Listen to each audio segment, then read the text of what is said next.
ভোটের মধ্যে বাংলার আবহাওয়া ক্রমশ উত্তপ্ত। একদিকে তাপপ্রবাহ ও অস্বস্তিকর গরম, অন্যদিকে 23 তারিখ থেকে বাড়তে পারে ঝড় বৃষ্টি, এমনটাই পূর্বাভাস দিল আলিপুর আবহাওয়া দপ্তর।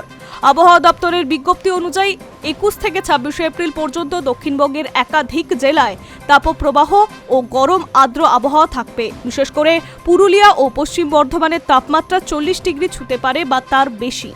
একই সঙ্গে দক্ষিণবঙ্গের পশ্চিমাঞ্চলে তাপমাত্রা স্বাভাবিকের তুলনায় 3 থেকে 5 ডিগ্রি বেশি থাকার সম্ভাবনা রয়েছে। তবে এই গরমের মাঝে স্বস্তির ইঙ্গিত।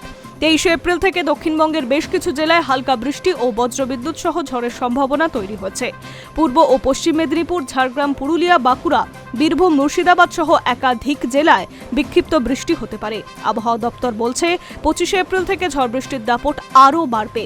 ওই দিন থেকে দক্ষিণবঙ্গের বেশ কিছু জেলায় মাঝারি বৃষ্টিপাত হতে পারে, সঙ্গে বজ্র বিদ্যুৎ সহ ঘন্টায় 40 থেকে 50 কিলোমিটার বেগে বইতে পারে ঝোড়ো হাওয়া। 26 থেকে 27 এপ্রিল বহু জেলায় বৃষ্টির পরিমাণ আরও বাড়ার সম্ভাবনা রয়েছে।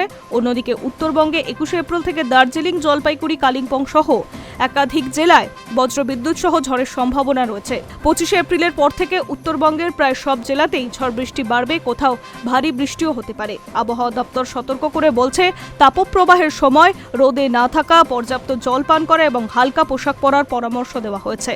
পাশাপাশি বজ্র ঝড়ের সময় খোলা জায়গায় না থাকার পরামর্শ দেওয়া হয়েছে। ভোটের দিন ঘনিয়ে আসছে এবং এই কারণেই আবহাওয়ার পরিস্থিতি ভোটারদের ওপর প্রভাব ফেলতে পারে বলে মনে করছে সংশ্লিষ্ট মহল। বিশেষ করে গরম ও ঝড় বৃষ্টির মধ্যে ভোটের লাইনে দাঁড়ানো উদ্বেগ বাড়াবে। তবে প্রশাসনের আশা, পরিস্থিতি মোকাবিলা করেই গণতন্ত্রের উৎসবে অংশ নেবে সাধারণ জনতা। High news network.